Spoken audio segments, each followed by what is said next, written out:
Nobody stopped the bus. Not the woman in the third row who had watched the whole thing from behind her phone screen.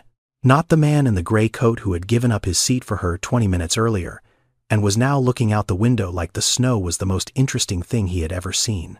Not even the driver of the bus behind them, who saw her standing on the curb in 19-degree weather with one hand on her stomach and the other reaching for a door that had already closed. Route 63, southbound, February 14th.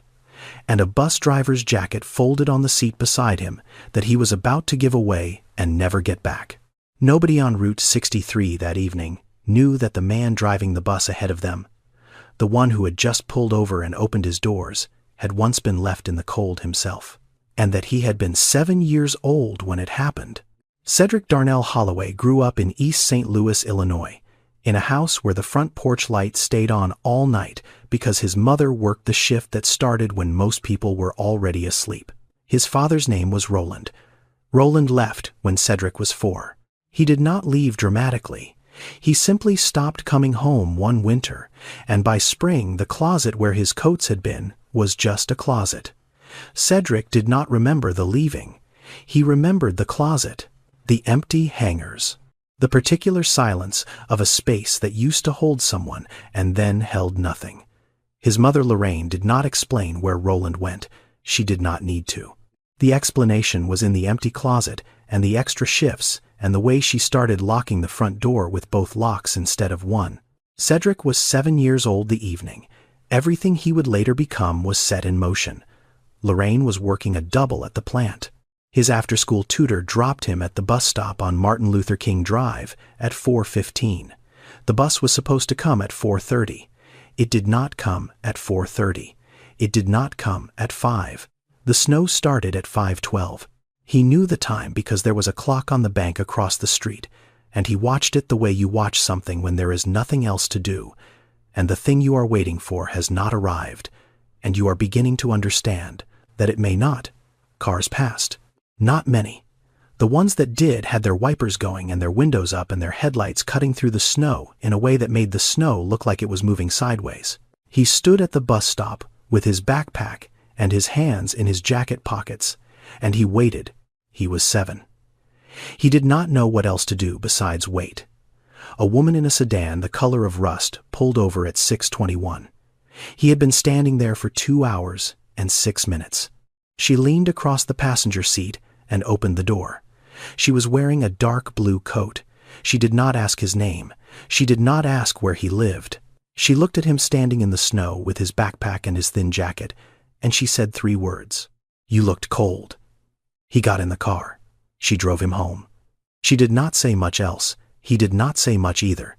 She pulled up to the house, and he got out, and she drove away, and he never learned her name. Lorraine was already at the front door when he turned around. She had gotten home 11 minutes earlier. She had called the tutor. She had called the school. She had called the bus line. She was standing in the doorway with the phone still in her hand and the kind of terror on her face that does not look like panic, but looks like a woman who has already lost one person from this house and cannot survive losing another. She pulled him inside. She held him against her coat. She did not say anything for a long time. Then she said she was sorry. Then she said it again. He told her it was okay. It was not okay. But he said it because that was what you said when you were 7, and the person holding you was shaking. Years later, when people asked Cedric why he always kept a jacket folded on the seat next to the driver's seat, he did not tell them about the bus stop. He did not tell them about the 2 hours. He did not tell them about the woman in the blue coat whose name he never knew. He just said he liked to be prepared. The jacket sat there every shift. A CTA jacket, navy blue regulation issue, slightly too large for him because he had requested one size up so it could fit over whatever someone was already wearing. It sat on the seat beside him the way some people keep a photograph in their wallet, not to show anyone, just to know it was there. He did not remember the cold from that evening. Not really. The body forgets cold eventually. What he remembered was the passing, the cars that went by, the headlights that swept across him and kept moving, the specific feeling of being visible and ignored at the same time, which is not the same as being invisible. It is worse, because invisible means nobody sees you. Visible and ignored means they see you and decide you are not their problem. He remembered that. He carried it the way you carry something you did not choose to pick up but cannot figure out how to set down. And he remembered the woman, the blue coat, the 3 words. You looked cold. That was the whole thing. She had seen him. She had stopped. She had not made it complicated. She had not asked for context or identification or an explanation of why a 7-year-old was standing alone in the snow. She had just opened the door. He was the kind of man who stopped. That was all. That was everything. Lorraine Holloway worked the night shift at the Tyson Foods processing plant in East St. Louis for 19 years. 10 at night to 6 in the morning. 5 days a week. Sometimes 6. She would get home in time to make breakfast for Cedric and his younger sister Nyla before they left for school. Eggs and toast if there were eggs. Oatmeal if there were not. Then she would sleep for 4 hours, sometimes 3, and wake up and do whatever the house needed before doing it all again. She had been doing this long enough that her body had stopped protesting and had simply rearranged itself around the schedule the way a tree grows around a fence post, not gracefully, just eventually. Her hands told the story her mouth never did. They were thick in the knuckles and rough across the palms, and they smelled faintly of industrial soap, no matter how many times she washed them at home. The cold from the plant floor had settled into her joints permanently by the time she was 40. She opened and closed her fingers in the morning like someone testing a machine that used to work smoothly and now required negotiation. She never complained about the hands. She never complained about much of anything. Not because she did not feel it, because complaining required an audience and energy, and she had neither to spare. What Lorraine had was a system. The system was simple. You got up, you went, you came home. You fed your children. You went again. The system did not require motivation or inspiration or someone telling you that you were doing a good job. The system only required that you showed up, which she did, every night for 19 years, in the kind of quiet relentlessness that nobody writes about because it is not dramatic enough to be a story, except that it is. It is the whole story. Lorraine did not teach her children with words. She taught with behavior. When Mrs. Dolores Parker, 3 houses down, had pneumonia and could not get out of bed, Lorraine made soup at 9:30 at night before her shift and carried it over in a pot. She could not really afford to leave because she only had 2. When a new family moved onto the block, a young mother with 3 kids and boxes still unpacked in the yard, Lorraine was the one who knocked first, not with food because she did not have extra food, with information, which bus to take to the clinic, which church gave out winter coats in November, where the cheaper laundromat was. She gave what she had. What she had was knowledge of how to survive a place that was not designed to make survival easy. She did not do these things because she had read something about kindness or because someone had told her it was important. She did them because that was simply what you did when someone needed something and you were the person standing closest. That was the lesson, not spoken, just lived. Over and over in 100 small acts that nobody recorded and nobody applauded, and that her children absorbed the way children absorb everything, not by listening, but by watching. Cedric watched. He watched her carry the soup pot across the street in the dark. He watched her knock on doors. He watched her sit with people in their kitchens when they were having a hard time not saying much, just being there, which he would later understand was the harder thing. Talking is easy. Staying is the thing that costs you something. There was one thing Lorraine said out loud, one sentence she repeated enough times that it lived in the house like furniture. You do not have to fix everything. You just have to not walk past. She said it when Cedric came home from school upset about a kid who was being picked on and did not know what to do. She said it when Nyla asked why their neighbor was crying and whether they should do something. She said it the way some people say grace before dinner, not as a performance, as a fact, as the floor the whole house was built on. Cedric heard it so many times that he stopped hearing it as a sentence and started hearing it as the sound of his mother's voice. The two became the same thing, the words and the woman. He learned what a man was supposed to be not from watching one but from the specific shape of the space where one should have been standing. His father had left a hole.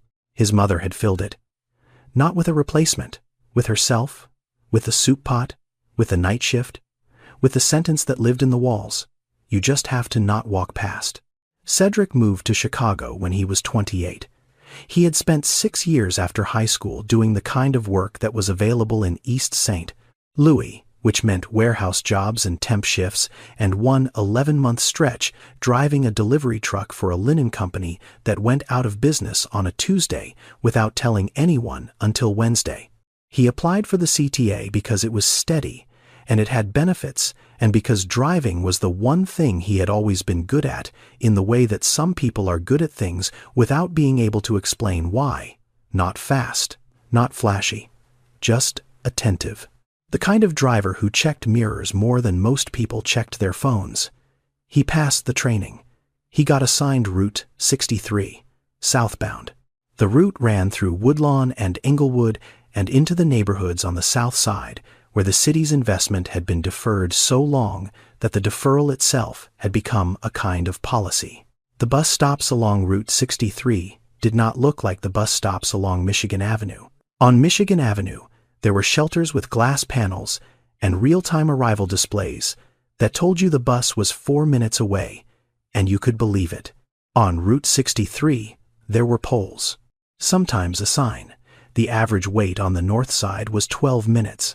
On Cedric's route, it was 28, not because there were fewer buses scheduled, because the buses that were scheduled broke down more often, got pulled from service more often, and were replaced more slowly because the maintenance budget followed the same pattern as everything else in the city. The money went where the money always went. Route 63 was the kind of route that drivers with seniority traded away the moment they had enough years to request a transfer. The kind of route new drivers inherited like furniture nobody wanted. Cedric had enough seniority now. He had been offered a transfer twice. He stayed. He did not explain why. The reason was not complicated. The people on this route needed a bus that showed up, and Cedric was the kind of person who showed up. He knew them, not by name, by pattern, by presence. The old woman who boarded at Halstead every Tuesday and Thursday at 7:10 in the morning. Always the same stop, always with a small bag. She was going to dialysis. He knew because of the bag and the way she held her arm carefully, protecting the place where the needle went in. He never asked. She never told him. They had an understanding that existed entirely in the space between a nod and a door opening on time.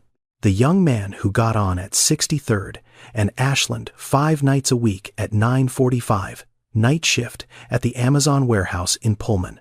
Always tired, always polite, always wearing headphones that were not playing anything because Cedric could see the cord was not plugged in. He wore them so people would not talk to him. Cedric understood that. Sometimes silence is the only privacy a person can afford, and there was the girl. The pregnant girl who boarded every Friday afternoon at 55th and Halstead. She carried a clear plastic bag from what looked like a clinic. She was young, maybe early 20s. She sat near the front and held the bag on her lap and put one hand on her stomach and watched the city go by like she was trying to memorize it. She was trying to memorize it. She did not know she was. Cedric did not know her name. He did not know her story. He knew she was carrying something heavier than a clinic bag. He could see it the way his mother had seen people, not past them, through them, into the specific shape of what they were carrying. He saw her every Friday. She saw him every Friday. Neither of them said a word beyond the usual. The transaction of the fare, the nod, the doors closing. That was all. On the seat beside him, the jacket sat folded. The CTA jacket, navy blue, 1 size too large, placed there on his first day 6 years ago and never moved since. Nobody asked about it. He did not explain it. It sat there like a promise he had made to someone he could not name. 6 years. Every shift. The jacket had never been used. It had never needed to be used. It simply waited, the way some things wait, quietly, without urgency, until the one evening they are needed and everything that came before becomes the reason they were there. Cedric was not driving the afternoon shift on February 14th. He had worked the morning, 6-2. The afternoon belonged to Gerald Pitts. Gerald was 52 years old and had been driving for CTA for 14 years. He was not a bad driver. He was not a bad man. He was the kind of man who had been doing a job long enough that the job had replaced the person who used to do it. Gerald did not see passengers. He saw schedules. He saw the clock on the dashboard and the number of minutes between where he was and where he was supposed to be, and the distance between those two numbers was the only distance that mattered to him anymore. He ran on time. That was his reputation. That was his whole identity behind the wheel. Gerald Pitts ran on time. The bus arrived at 55th and Halsted at 4:47, 4 minutes behind schedule. The snow had been falling since 3, and the roads were getting worse, and Gerald had already made 2 unscheduled stops because of a traffic reroute near Garfield Boulevard, and each one had cost him time. He could feel like a weight on his chest. Imani boarded at 55th. She stepped up the stairs slowly, because the stairs on a CTA bus are steep when you are 7 months pregnant and carrying a plastic bag from a clinic, and your center of gravity has shifted in a way that makes every surface feel like it is tilted slightly against you. She reached the fare box. She tapped her Ventra card. The reader beeped. Insufficient fare. 75 cents short. She looked at the screen. She looked in her bag. She looked in her coat pocket. She found a quarter and 2 dimes and held them out toward the fare box, like they might be enough if she held them at the right angle. They were not enough. Gerald looked at the fare box. He looked at the clock. The bus was now 5 minutes behind. He did not look at her stomach. He did not look at the snow outside. He looked at the clock and the fare box and the distance between those 2 numbers, and he said the sentence he had been trained to say. Miss, the fare is $2. If you don't have the full fare, I can't let you ride. She stood there, the coins in her hand, the plastic bag from the clinic hanging from her other wrist. She did not argue. She did not raise her voice. She stood in the doorway of the bus with the cold coming in from behind her, and she looked at Gerald Pitts, and she said, I'm 75 cents short. I just need to get home. Gerald said, I understand, but I can't override the system. She looked past him at the passengers. The bus was half full. 18 people. Not one of them moved. The woman in the 3rd row had been watching since Imani boarded. She had seen the card fail. She had seen the coins. She had seen the belly and the clinic bag and the snow, and she had made a decision in the first 2 seconds that this was not her scene. She looked back at her phone. The screen was already dim. She tapped it to keep it awake. The man in the gray coat was sitting in the 4th row by the window. He had boarded 20 minutes earlier at an earlier stop. When Imani had gotten on at that stop, he had stood up and given her his seat without being asked. A small kindness, the kind that costs nothing and means something for exactly as long as the moment lasts. Now he was looking out the window. The snow was coming down harder. He could see her reflection in the glass, standing in the doorway with her coins and her bag. The kindness had cost him nothing. This would cost him something. He chose the window. The mother with 2 small children was 3 rows back. She had her daughter on her lap and her son beside her, and she was looking at Imani with the specific expression of a woman who knows exactly what it feels like to stand somewhere with not enough money and too much need, and no one saying the word that would make the difference. She wanted to say it. She opened her mouth. Gerald pulled the lever. The doors opened. The cold came in. Imani stepped out. Nobody said the word. Gerald closed the doors. The bus pulled forward. It was 4:49. He was back on schedule. He did not look in the mirror. There was a bus stop at 55th and Halsted, but it was the kind of bus stop that existed on the south side of Chicago, which meant a pole and a sign and nothing else. No shelter, no bench, no glass panel, no overhead covering. On the north side, the stops had heated shelters with digital arrival boards and clear walls that blocked the wind. On the south side, you stood in whatever the sky was doing, and you waited. Imani stood on the curb in 19-degree weather, with one hand on her stomach and the other holding a plastic bag that contained the results of her prenatal checkup, which had gone well, which the doctor had said looked good, which had been the first piece of good news she had received in weeks. She stood in the snow and watched the bus pull away, and she did not cry. She was too cold to cry. Crying requires a certain minimum of safety, and she was not at the minimum. Her name was Imani Rochelle Webb. She was 23 years old, 7 months pregnant, and she was not what the bus stop made her look like. She was a nursing student in her final year at Malcolm X College on the West Side. She took 3 buses to get to her prenatal appointments, because the hospital that used to be 5 minutes from her house, Roseland Community Hospital, had closed its doors in 2020. Just closed. The emergency room, the labor ward, the outpatient clinic. All of it gone in the amount of time it takes a city to decide that a neighborhood does not generate enough revenue to justify keeping its people alive nearby. When Roseland closed, the nearest hospital with a maternity ward was 40 minutes away by bus. If the buses ran on time, if you could afford the fare, if the weather was not 19 degrees and falling. Imani had grown up in Roseland. Her mother, Denise Webb, had worked as an emergency room nurse at that same hospital for 11 years before it shut down. Denise had been the kind of nurse who remembered patients by name and condition, not by chart number. The kind who stayed past the end of her shift, not because she was asked, but because the person in the bed was not done needing her yet. When the hospital closed, Denise transferred to a facility 35 minutes away by car. She had not missed a shift.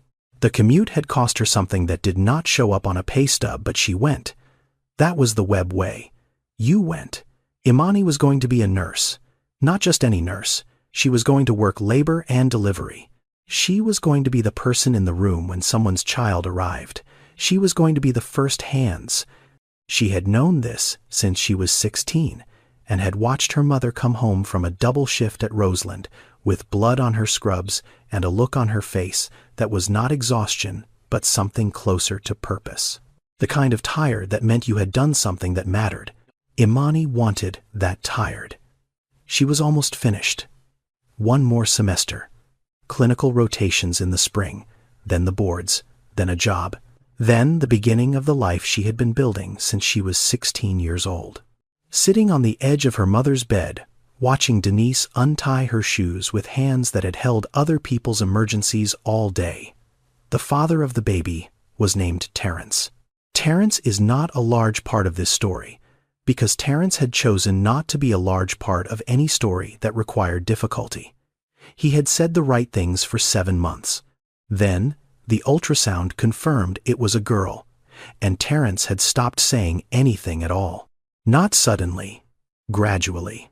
The way some people leave, calls shorter, replies slower, plans vaguer, until one day the phone just stopped lighting up with his name, and she understood that he had been leaving in pieces for weeks, and she had been watching it happen the way you watch weather move in from a distance, knowing it is coming.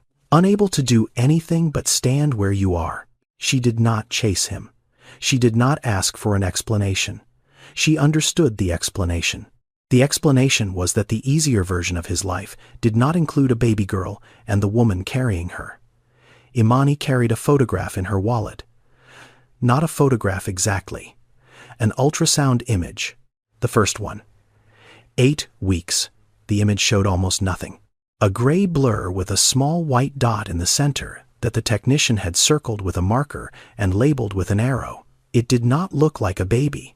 It did not look like anything recognizable. She kept it, not because it showed anything, but because it was the first proof that something was there. The first evidence that she was not carrying this alone, even when she was. She had been carrying it for 5 months now, folded and refolded so many times that the crease had become a white line running through the center of the image, cutting the small dot almost in half. She did not take it out often. She just kept it.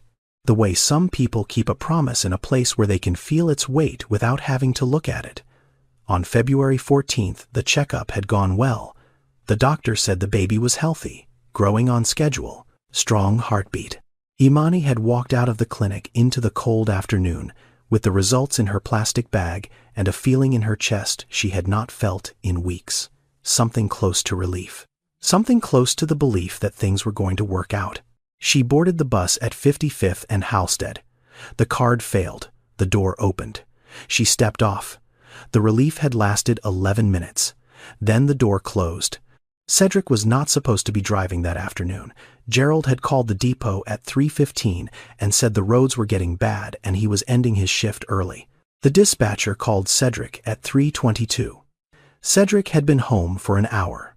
He was sitting at his kitchen table in the apartment in Woodlawn, eating a sandwich he had made with the last of the bread. He picked up the phone. He said yes. He always said yes. He drove to the depot. He signed in. He took the bus out on Route 63 southbound, running 12 minutes behind Gerald's abandoned schedule. He was passing 55th and Halsted at 5:03 when he saw her. She was standing at the bus stop, not under a shelter because there was no shelter, just standing at the pole with the sign, one hand on her stomach, one hand holding a plastic bag, snow on her shoulders, snow in her hair. She was not waving the bus down. She was just standing there the way people stand when they have stopped expecting the next thing to be the thing that helps them. Cedric was 3 blocks from the next scheduled stop. If he stopped here, it was a violation. CTA Regulation 7.4. Operators may not make passenger stops at non-designated locations. If he let her ride without fare, it was another violation. Revenue policy. The fare box is not optional. He thought about the rules. He thought about the job. He thought about the 7 years he had spent building something stable after 28 years of nothing being stable. He thought about the apartment and the rent and the fact that this job had benefits, real benefits, the kind with dental and a pension, and that a pension was not something people from East St. Louis took for granted because a pension meant you had stayed somewhere long enough for the staying to be worth something. He thought about all of that. Then he saw her hand on her stomach. And he did not remember a specific memory. He remembered a shape. The shape of standing somewhere cold and watching things move past you without stopping. The shape of being 7 years old at a bus stop in East St. Louis and watching headlights sweep across you and keep going. The shape of being visible and ignored. He pulled the lever. The doors opened. The cold came in. He reached across the seat. He picked up the jacket, the CTA jacket, navy blue, one size too large, folded on the seat beside him every shift for 6 years. He unfolded it. He stood up. He stepped off the bus, into the snow. Without his jacket, he walked to where she was standing. She looked up at him. He put the jacket on her shoulders. She did not move. He did not say what the woman in the blue coat had said to him 27 years ago. He did not need to. The jacket said it. The bus is warm. Come on. She looked at him, 2 words back, barely a whisper. Okay. Thank you. He walked her to the bus. She stepped up the stairs. He followed her in. He sat down behind the wheel. He pulled the lever. The doors closed. He did not enter a fare. He did not log the stop. He turned the heat to maximum and pulled the bus back onto the road. He was 14 minutes behind schedule now. He did not look at the clock. Imani sat in the front row. The jacket was too big for her. It smelled like the bus, like the heater and the vinyl seats and the particular neutral scent of a man who had been doing honest work in a small space for a long time. She pulled it around her shoulders and put both hands on her stomach and watched the snow through the windshield and did not say anything else. The bus was quiet. Not the normal quiet of people ignoring each other. A different quiet. The quiet of people who had just seen something and were not sure yet what it meant. The girl in the second row, young maybe 19, looked at Imani sitting down in the oversized jacket and stood up without a word and moved to the back so Imani could sit closer to the heater vent. She did not explain why. She just moved. The old man in the 5th row had been riding Route 63 for 4 years. He had seen Cedric almost every day for as long as he had been taking this bus. The driver who nodded. The driver who waited the extra few seconds when he saw someone running for the stop. The driver who never seemed to be in a hurry even when the schedule said he should be. He had never once thought about the man driving the bus. He was thinking about him now. He looked at Cedric through the rearview mirror. No jacket, both hands on the wheel, eyes on the road. Something about the back of his neck, the set of his shoulders, the absence of the jacket that had always been there on the seat beside him. The old man had never seen him without it. He was seeing him without it now. The mother with the 2 children had transferred from Gerald's bus at the previous stop. She had been there when the door opened. She had been there when Imani stepped off. She had been there, and she had not said the word. And now she was here on this bus, watching a different driver do the thing she had not done, and she was crying. Not loudly, just tears on her face that she was not wiping away, because wiping them would mean acknowledging them, and acknowledging them would mean admitting that she had been on the other bus when it mattered and had chosen silence. She was not crying because it was sad.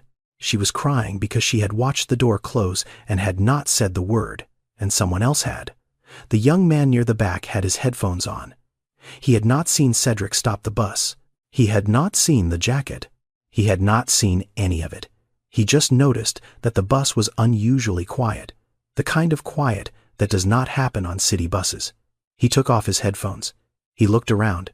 He saw a pregnant woman in the front row wearing a bus driver's jacket that was 3 sizes too big for her.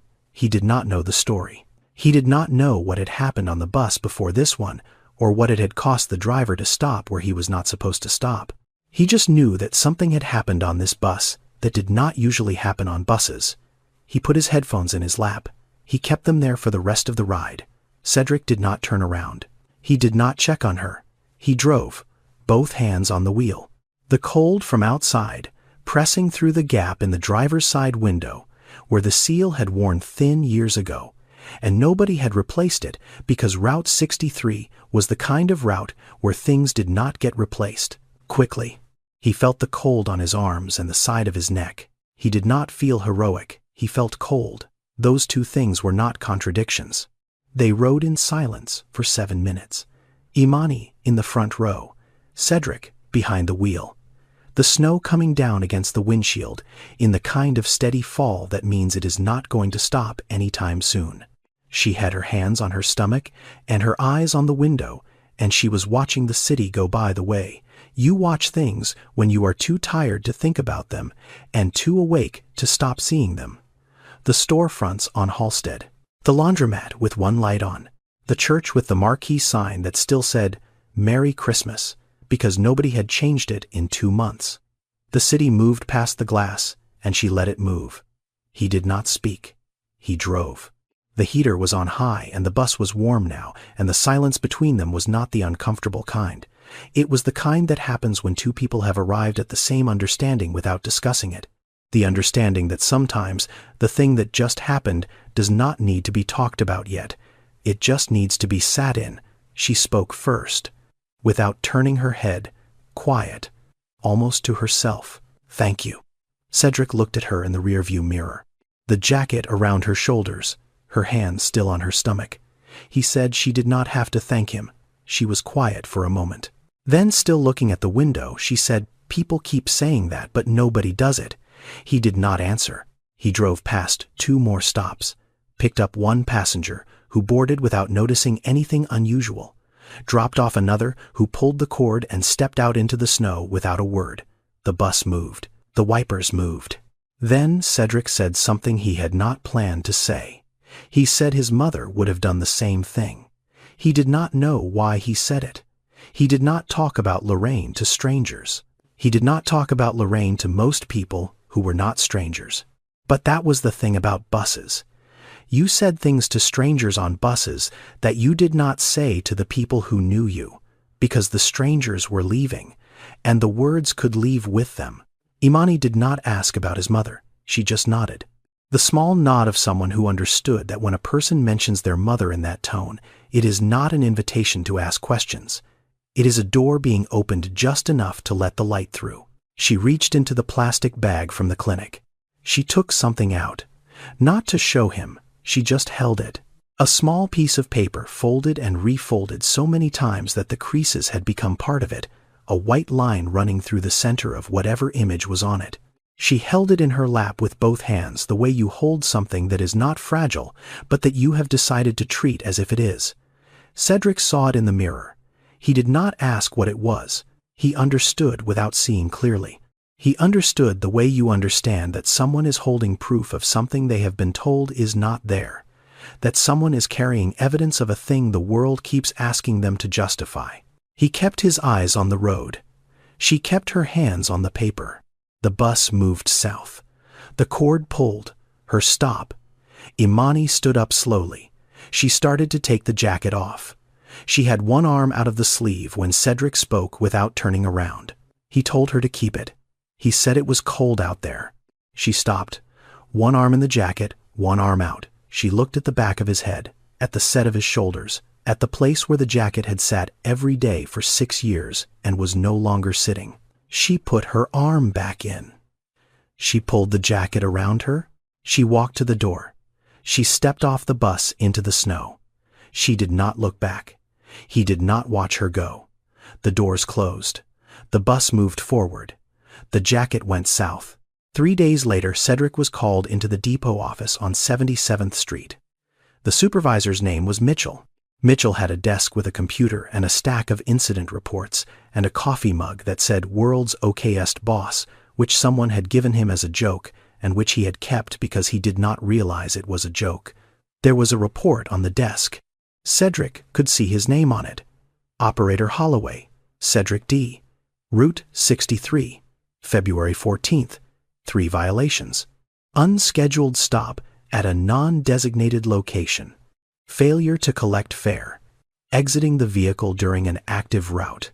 The report had been filed by Gerald Pitts. Gerald, who had opened the door and let the cold in and let a pregnant woman step out and then closed the door and driven on and ended his shift early because the roads were bad.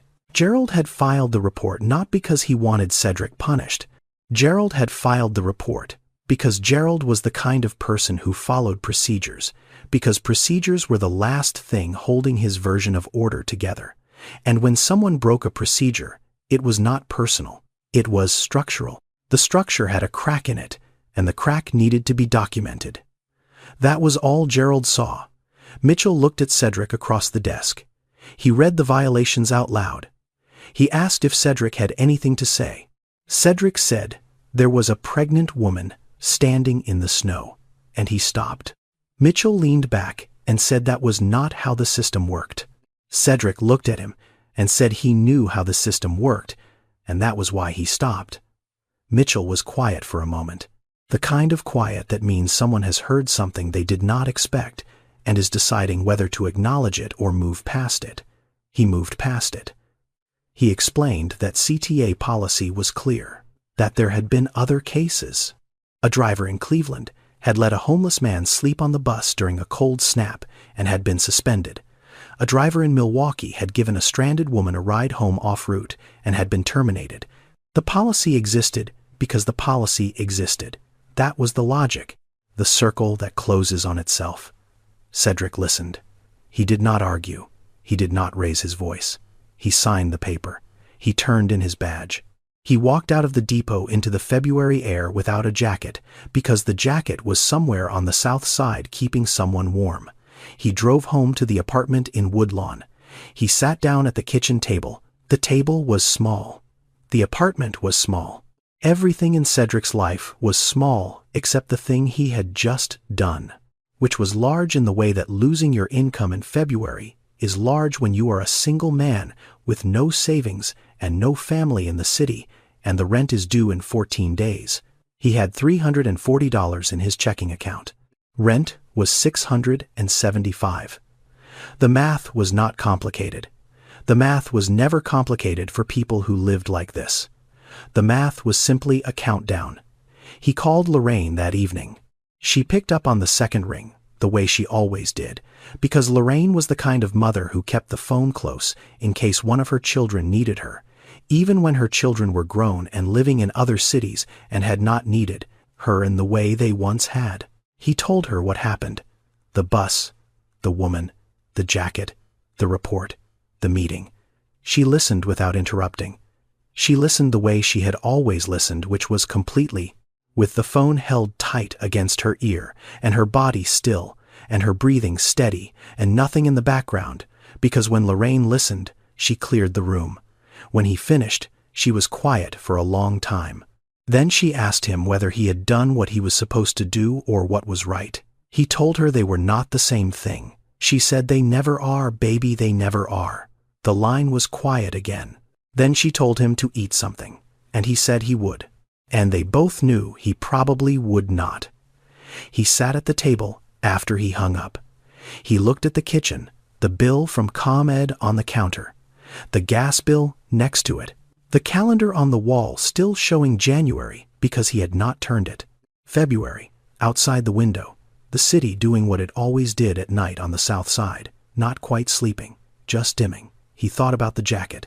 He did not regret giving it away. He did not regret it. He was simply a man sitting in a cold apartment in February who had done the right thing and was now paying for it in the specific currency that rightness often costs. Imani wore the jacket every day. It was too big for her.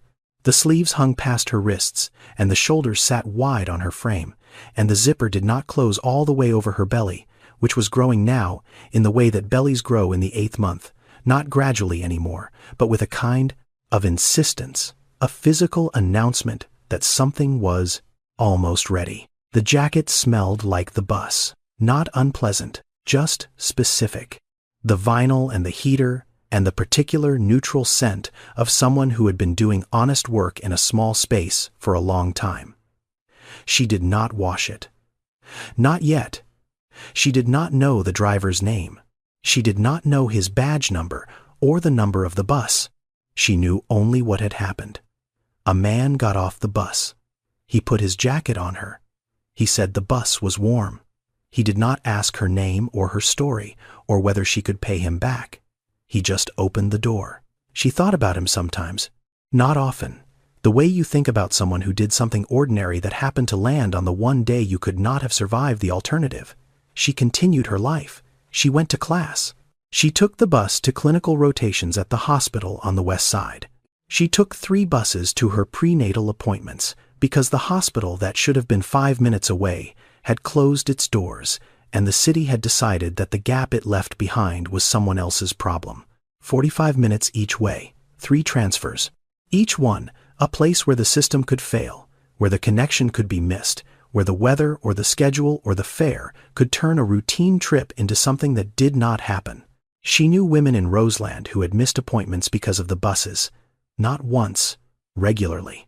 Women who had been told their blood pressure needed monitoring and who had to choose between the bus fare and the copay and chose neither because choosing meant something else, did not get paid. The numbers behind this were not small. Black women in America died during pregnancy or shortly after at 3 times the rate of white women, not because their bodies were different, because the systems around their bodies were different. The hospitals closed in their neighborhoods first. The bus routes in their neighborhoods ran last. The appointments in their neighborhoods required the most transfers and the longest waits and the highest likelihood that something would go wrong between the front door and the exam room. Imani knew this, not as a statistic. She knew it as a Tuesday afternoon standing at a bus stop in the rain with a clinic bag in her hand, wondering whether the second bus was coming or whether she had already missed it, and the answer to that question was the difference between a checkup that happened and one that did not. She was going to be a nurse in these rooms. She was going to be the person who understood why a woman showed up late or did not show up at all because she had been that woman. She rode the buses in the jacket. The ultrasound photograph, the first one, the 8-week image with the small white dot and the crease running through the center, was in the left pocket now. She had moved it from her own coat to the jacket without thinking about it the way you move important things to the place that feels safest. His jacket was carrying her proof now, without knowing it was there. 6 weeks after the night on Route 63, on a Wednesday morning in early April, Imani woke up at 4:15 with a feeling that was not pain exactly, but pressure the kind that arrives from somewhere deep and does not negotiate. Denise drove her to the University of Chicago Medical Center, 40 minutes in the dark. Denise had done this drive in her head 100 times since Roseland closed, practiced it the way you practice a fire drill, knowing the route by heart, because the moment it matters is never the moment you have time to look it up. They arrived at 5:02. The labor ward was bright. The kind of bright that exists only in hospitals and in kitchens at 3 in the morning and in the specific places where things begin or end. Imani was in a gown and on a bed and holding her mother's hand and doing the thing she had spent months preparing to help other women do, and finding that preparing for something and living through it are two entirely different categories of experience. She did not scream. She was not quiet either. She made sounds that were hers, and hers alone, the kind that do not belong to language, because language is too slow for what the body is doing. Denise held her hand. Denise, who had spent 11 years in emergency rooms, who had seen every kind of arrival and every kind of departure, who knew better than most people that the distance between the two was sometimes measured in minutes. She held her daughter's hand and said nothing, because there was nothing to say that the hand was not already saying. The room was very bright and very loud, and then it was very quiet, and then there was a sound that was not hers, and she understood that the sound was the beginning of someone. A girl, 6 pounds, 11 ounces, born at 7:41 in the morning on a Wednesday in April, while the city outside was doing the thing Chicago does in early spring, which is pretend that winter is over, while the wind off the lake says otherwise. Imani named her Zora. She did not explain the name to anyone in the room. The name explained itself if you knew where to look. Denise held the baby and looked at her for a long time without speaking. Then she said she looked like she already knew things. Imani laughed, a tired laugh, the kind that comes out of you after hours of work that is not like any other work, because the result is breathing and looking at you with eyes that have never seen light before and are deciding what to make of it. The jacket was folded on the chair beside the bed. She had worn it to the hospital, taken it off when she changed into the gown, folded it the way it had been folded on the bus seat. It sat there beside the bed the way it must have sat beside the driver's seat for 6 years before he gave it away. She looked at it. She looked at Zora. She looked at the jacket again. For the first time since that night, she thought not about what had happened, but about the person it had happened to. Not herself, him. The driver who had stepped out into the snow without a jacket in February. She did not know what it had cost him. She did not know that 3 days after he gave it to her, he had sat in a depot office and signed a piece of paper that ended the only stable job he had ever had. She did not know about the $340 or the kitchen table or the February math. She only knew that a man had taken off his jacket in the cold and had told her to keep it, and she had kept it, and it was here, now, in a hospital room in April, with a baby sleeping next to it, who would not exist in this room in this city on this morning, if a certain set of things had gone differently. On a certain night in February, she looked at the jacket on the chair. She said quietly that she should find him, not to Denise, not to Zora, to the room, to the jacket, to the person who was not there.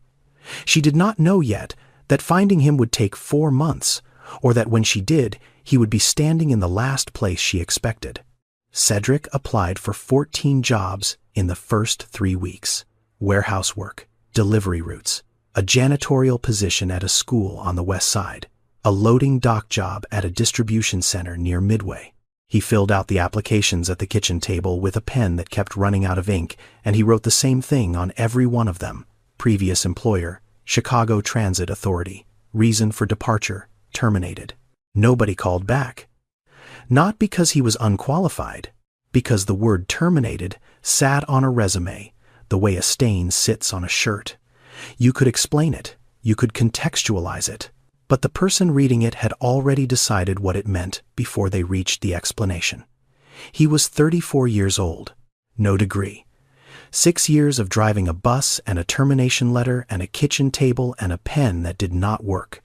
Lorraine sent $200 through Western Union on the 1st of March. He did not ask for it. She did not ask if he needed it. She just sent it the way she had always done things, without announcement, without waiting to be asked, because she could feel the shape of a need from 4 hours away, the same way she had always felt it from across a kitchen. He cashed it and sat with the specific shame of a grown man being kept alive by his mother's money. Not because the shame was reasonable, because it was there. Shame does not need to be reasonable to take up space in a room. The neighbor's car broke down on a Tuesday. The neighbor's name was Otis. He was 67, and he drove a 2003 Buick LeSabre that had been making a sound from the engine for 2 months that Otis had been ignoring, because ignoring a problem is free and fixing it is not. Cedric heard the sound from his apartment window. He went outside. He asked Otis to pop the hood. He looked at the engine the way his hands knew how to look at engines, which was a skill he had taught himself in East St. Louis when he was 17, because when you cannot afford a mechanic, you become one. He fixed it in 40 minutes with a set of tools that had arrived in a box from Lorraine 2 weeks after he moved to Chicago. The tools had belonged to his father, Roland, the man who left. Lorraine had kept them, not out of sentimentality, not out of anger. She had kept them because tools do not leave even when people do, and a good wrench does not care who owned it last. It just does what it was built to do. Cedric used Roland's tools to fix Otis's Buick, and Otis told his neighbor, and his neighbor told a woman at church, and by the end of March, Cedric was fixing cars in the small lot behind his building 3 or 4 days a week. Not a garage, not a business, just a man and a set of tools and a word-of-mouth reputation that traveled the way reputations travel in neighborhoods where people still talk to each other, which is quickly and specifically. He did not charge much. Sometimes he did not charge at all. He was not building a business. He was just doing the thing that was in front of him because it was in front of him, and because not doing it was not something he knew how to do. Then something shifted. Not suddenly. The way things shift when you are paying attention to a pattern that has been there all along, but that you did not have the angle to see until your life changed and gave you a different angle. The people bringing him cars were not people with car problems. They were people with transportation problems. Mrs. Givens on 64th Street had missed 2 dialysis appointments in February because the bus was late and the clinic would not hold her slot past 15 minutes. Tanya Coleman on Woodlawn Avenue had lost a shift at her job because Route 63 was rerouted for construction, and nobody told the riders until the bus did not show up. A teenager named Devin had missed a placement exam at Kennedy King College because his transfer did not connect, and by the time he arrived, the testing center was closed. The Centers for Disease Control listed transportation as a social determinant of health, which meant that whether or not you could get to the doctor was as important as what the doctor told you when you got there. Cedric did not know the term. He knew the fact. He had been driving through it for 6 years. He started writing things down. Names, addresses, appointments, who needed to be where and when, and how far it was, and whether the bus could get them there, and how often it did not. He kept the list in a small notebook he bought at the Dollar Tree on Cottage Grove. Then he started driving. Mrs. Givens to dialysis on Tuesday. Tanya's mother to the pharmacy on Thursday. Devin to the retake of his placement exam on a Friday morning in April. He used the car he had been fixing for Otis, which Otis had given him in exchange for the repairs, because Otis had decided he was too old to drive anyway, and the car was better off with someone who would use it for something that mattered. Cedric drove. He did not charge. He did not name what he was doing. He just did it. The way Lorraine had carried soup across the street in the dark. The way the woman in the blue coat had pulled over on Martin Luther King Drive and opened her door. You do not have to fix everything. You just have to not walk past. 4 months after the night on Route 63, Imani was standing outside the Woodlawn Community Health Center on a Thursday morning in June. She had graduated from Malcolm X College in May. She was doing her clinical rotation at the health center 3 days a week, working the intake desk and assisting with prenatal appointments, and learning the specific rhythms of a community clinic, which are not the rhythms of a hospital. A hospital moves fast. A community clinic moves at the speed of the people it serves, which means slowly, because the people it serves have been waiting for everything else in their lives for so long that they have learned to wait here too, even though this is the one place that is supposed to be for them. She was standing outside because she had stepped out to check on a patient who had called to say she was running late. The patient's name was Mrs. Givens. Mrs. Givens was 68 and came in for blood pressure monitoring every 2 weeks and had missed her last appointment because the bus had not come. Imani was looking down the street for her when she saw a car pull up. An old Buick, rust on the passenger door. A man got out of the driver's side and walked around to the passenger side and opened the door for Mrs. Givens, who stepped out slowly with her bag in one hand and his arm in the other. Imani watched the man. He was in his mid-30s. He was not wearing a jacket, even though the morning was cool in the way that Chicago mornings are cool in June, which is not winter cool, but cool enough that most people wore something over their arms. He stood beside the car and waited while Mrs. Givens adjusted her bag. He did not rush her. He did not check his phone. He just stood there with the specific patience of a man who stops. Imani recognized the posture before the face. She had never seen his face clearly. That night in February it had been dark and snowing, and she had been looking down at the sidewalk and then looking at his shoulders from the front seat and then looking at the back of his head from behind. She did not recognize his face. She recognized the way he stood, the way he waited, the way he opened a door for someone without making it into a performance. She stood at the entrance to the clinic. Mrs. Givens walked past her and inside. The man turned back toward the car. He saw Imani standing there. He looked at her. He did not recognize her. Why would he? He had seen her once in the snow at night for less than 3 minutes. She was one passenger on one evening, on a route he no longer drove.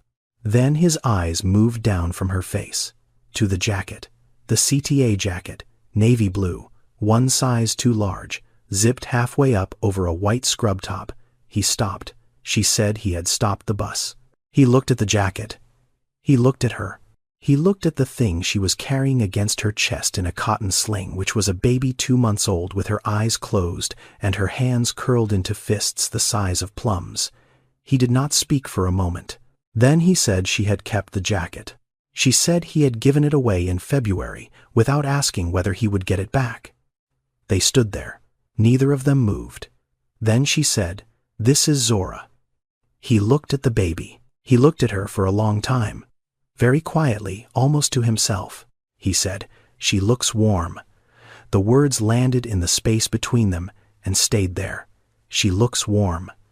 The echo of a sentence he had never said out loud, but that had lived in his body for 27 years. You looked cold. He had seen a woman standing in the cold, and he had given her the only warm thing he had. And now he was looking at her daughter wrapped in cotton and sleeping in the June air with the particular ease of someone who has never known cold. She looks warm. The loop closed. She asked him what had happened after that night. He was quiet. Then he told her. The depot, the report, the termination, the $340 and the $675 rent and the February math, the cars, the neighbor, the tools, the notebook with the names and the addresses and the appointments. She listened the way her mother listened, which was completely without interrupting, without arranging her face into an expression that was supposed to mean something. When he finished, she asked them if they had fired him for stopping. He said they had fired him for stopping where he was not supposed to stop. She looked at him. She said he had stopped where he was supposed to stop, and they just did not have a sign there. Neither of them said anything for a while. They stood outside the clinic in the early summer air, with a 2-month-old baby between them and a jacket that had traveled further than either of them had expected. And for the first time in 4 months, Cedric felt something that was not cold. They sat on the bench outside the clinic, and they compared notes. Not deliberately, not in the way of two people who have decided to collaborate. In the way of two people who start talking about the same thing from different ends and slowly realize they are describing the same room. Imani told him about the clinic, about the patients who did not come. 15 to 20% of scheduled appointments missed every month, and the number one reason was not that people did not want to come. It was that they could not get there. The bus took too long. The transfer did not connect. The fare was too much. On a week, when the fare was the difference between getting to the doctor and getting to work. She told him about the pregnant women who missed prenatal visits because the hospital was 45 minutes away by bus, and the bus was late, and the appointment was at 8 in the morning, and you cannot hold an 8 o'clock appointment when the 6:45 bus does not, Arrive until 7:20. She told him about the numbers. 3.6 million Americans missed medical appointments every year because they could not get there. Not because they were careless, not because they did not value their health, because the distance between where they lived and where the care was had a cost attached to it that the system had decided was their problem to solve. Cedric listened. Then he took out the notebook. The small one from Dollar Tree. He opened it to the page with the names. Mrs. Givens, Tanya Coleman's mother, a man named Harold who needed to get to the VA hospital on the west side every other Friday. A woman named Patrice, who had a standing appointment at a clinic on 71st Street for her son's asthma. 8 to 10 people a week. He drove them. He paid for the gas. He did not have a name for it. He did not have a structure. He just had a car and a list. Imani looked at the list. She read the names. She stopped on the third one. Mrs. Givens. The same Mrs. Givens who had just walked into the clinic. The same Mrs. Givens whose missed appointment last month was in the file on Imani's desk. She looked at the fourth name. Patrice Williams. Also a patient at the clinic. Also in the system. She looked at Cedric. She looked at the notebook. 3 of his names were her patients. The same people. The same need. The same gap between where they were and where they needed to be. He had been filling the gap from one side. She had been watching it from the other. They had been building toward the same corner of the same problem from 2 different directions without ever comparing notes. She told him the clinic did not have a transportation budget. He told her he did not have a budget at all. She told him there were federal models for this, community health transportation programs that connected volunteer drivers to clinics and hospitals, grant funding available through the Department of Health and Human Services, organizational structures that had been tested in other cities and that worked when someone was willing to do the work of putting them together. He listened the way he listened to everything, which was carefully, without interrupting, filing each piece the way his hands filed the parts of an engine. Then he said he had never formalized anything in his life. He had spent his life doing things because they needed to be done, not because there was a structure around doing them. He did not say this as a refusal. He said it as a fact, the way a man describes the only way he has ever known how to work. She looked at him. She said he did not have to do this alone. He looked at her. Nobody had said that to him before. Not because people did not care, because nobody had been standing close enough to the same problem to see that he was already in it. He called Lorraine that night. She picked up on the first ring. She was in the kitchen in East St. Louis, the same kitchen where she had paid bills after the kids were asleep and cried once in the year after Roland left when she thought both children were in bed. She was drinking tea. She was always drinking tea at this hour. The mug was the one with the chipped handle that she had kept for 12 years, because it held heat longer than the others, and because Lorraine did not throw things away that still worked. Cedric told her everything. The clinic. The woman from the bus. The jacket she was still wearing 4 months later. The baby. Zora. He told her the woman was a nurse, now working at the same clinic where he had been dropping off patients. He told her about the notebook and the names and the 3 names that matched. He told her the woman wanted to build something together. A program, a real one. Lorraine listened. She did not interrupt. She listened the way she had always listened, which was with her whole body, the phone pressed to her ear, her tea getting cold because she had forgotten it was there. When he finished, she was quiet for a long time. Then she said he had given that jacket away in February and it was still keeping somebody warm in June. She said that was not a jacket, that was a sermon. Cedric laughed, a short one. The kind that comes when someone has said something so precisely true that the body does not know what else to do with it. Then he said something he had never said to her before. He said he kept thinking about the woman in the blue coat, the one who picked him up when he was 7. He said he never knew her name. Lorraine was quiet. She said she knew. He said he thought about her every time he stopped for someone. Lorraine said she knew that too. The line held. Neither of them spoke. Outside the kitchen window in East St. Louis, the streetlight was doing the thing it always did, which was flicker twice before staying on. And Lorraine watched it the way she watched most things patiently, without expecting it to change. Then she said his daddy left. That woman stopped. He stopped. She said that was the whole story. She told him he could stop telling it to himself like it was a question. It was not a question. It was the answer. They built it in 3 months.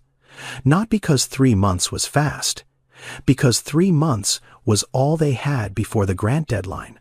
Imani wrote the proposal at the kitchen table in her apartment in Roseland, with Zora sleeping in the bassinet beside her and the laptop balanced on a stack of nursing textbooks she had not yet returned to the college bookstore. She had never written a grant before.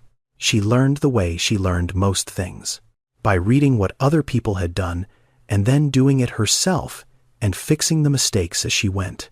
She found models, rides to wellness in Michigan, faith in action in Missouri. The NEMT programs that existed in 37 states for Medicaid patients who qualified, which was a smaller number than the number who needed them, because qualification and need are 2 different lists, and the gap between them is where people fall through.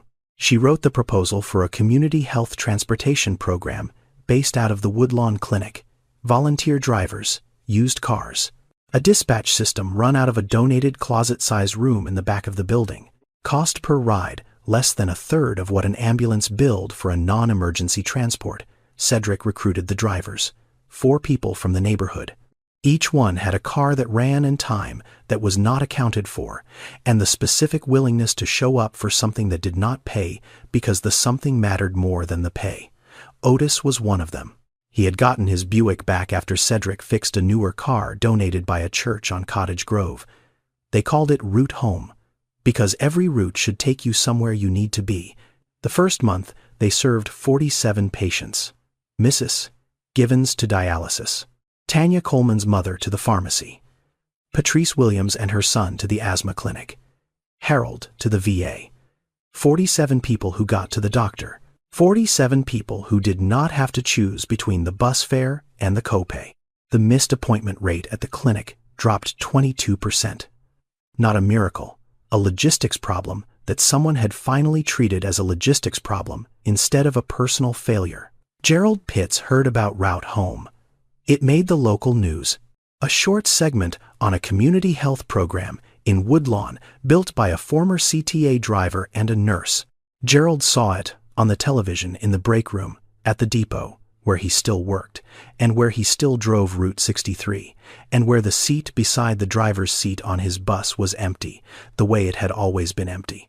Because Gerald had never been the kind of man who kept something there just in case. He watched the segment. He did not call. He did not write. He did not feel the thing that some people feel when they see the aftermath of something they could have prevented. Some people hear about the thing they could have prevented and feel something. Others hear about it and turn the page. Gerald turned the page. The morning Route Home officially launched. Imani arrived at the clinic at 6:30 with Zora in the carrier on her chest and the jacket folded over her arm. She had washed it, pressed it, folded it the way it had been folded on the bus seat for 6 years. She found Cedric in the dispatch room, which was a closet with a desk and a phone and a whiteboard with the day's routes written in dry erase marker. 12 volunteer drivers listed on the board now. 8 runs scheduled for the morning. She held the jacket out to him. He looked at it. He looked at her. He took it. He held it for a moment. The weight of it. The specific weight of something that has been more places than you expected it to go and has come back changed in the way that things change when they have been needed. He did not put it on. He walked to the wall beside the whiteboard. There was a hook there. A simple hook, the kind you buy at a hardware store for $2. He hung the jacket on the hook. It hung there in the small room beside the whiteboard and the phone and the schedule. The jacket was no longer his. It was no longer hers. It was the first piece of something that belonged to the room.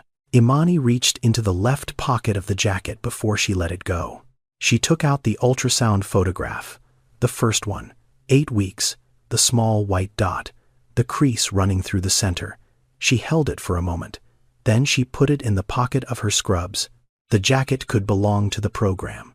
The proof belonged to her. Some things start before you know they have started. And some things stop being yours the moment they become something larger. 2 years later, Route Home had 6 cars and 14 volunteer drivers and served 3 clinics on the South Side. Cedric was the coordinator. He still drove 3 days a week because he was the kind of person who did not stop doing the work just because he was also organizing it. His desk in the dispatch room had a phone and a computer, and the whiteboard had gotten too small and been replaced by a larger one that Otis had found at a school that was throwing it away. The jacket still hung on the hook by the door. Nobody moved it. Nobody asked about it. It was simply there. Imani was a full-time nurse at the Woodlawn Clinic, labor and delivery referrals, prenatal intake. She was the first hands, just like she had planned. She was the person in the room when someone arrived, and she was the person who understood when someone did not arrive because the bus had not come or the transfer had not connected or the fare had been 75 cents too much on a day, when 75 cents was the distance between showing up and not showing up. She understood because she had been that person. Zora was 2. She went to the community daycare in the basement of the church on Cottage Grove while Imani worked. She was the kind of 2-year-old who looked at everything with a seriousness that made adults uncomfortable because it felt like she was deciding something about them. She did not know yet about the bus, about the snow, about the jacket. She would. Someday, when she was old enough to understand that the world does not always stop for you, but that sometimes if you are lucky or if someone is paying attention, it does. Lorraine came to Chicago in October. She took the Greyhound from East St. Louis because she did not like flying and because the bus was $32 and the plane was $180. And Lorraine had spent her whole life knowing the difference between those 2 numbers, even when she no longer had to.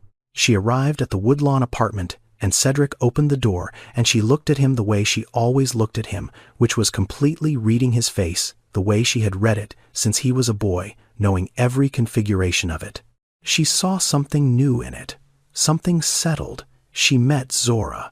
She held the baby the way she held everything, completely, without needing to say what it meant.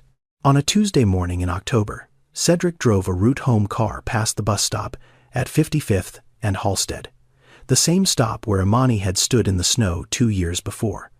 There was a shelter there now, glass panels, a bench, an overhead covering that blocked the rain and the wind and the snow. CTA had installed it 6 months ago after a community petition with 400 signatures, half of which had been collected by patients at the Woodlawn Clinic who had spent years standing at that pole in whatever the sky was doing. Cedric slowed the car. He looked at the shelter. He looked at the bench. He looked at the place where she had been standing. The shelter had not been there when it mattered. It was there now. That was the difference between fixing something and preventing it. He was learning the difference. He was learning it every day. He drove on. Cedric was not extraordinary. He did not change a system. He did not pass a law. He did not make a speech. He stopped a bus. He took off his jacket. He lost his job for it. He did not save the world. He changed one evening for one person on one cold night in February. That decision cost him everything he had built and became the foundation of everything he built after. Some people say stopping was the right thing. Others say the right thing should not cost you your livelihood. Both of those are real. Neither one is the question that will stay with you. The question is this: you have been on buses like that. You have watched doors close on someone. You may have been the person the door closed on. You may have been the person who looked out the window. You may have been the driver who checked the clock. The question is not whether you would have stopped. That is too easy to answer from where you are sitting. The question is whether you will stop the next time. Because there is always a next time. There is always someone standing in the cold. There is always a door that has just closed. And there is always a jacket. You do not have to fix everything. You just have to not walk past. If this story stayed with you, share it with someone who might need to hear it today. Subscribe for new stories every week. See you in the next one.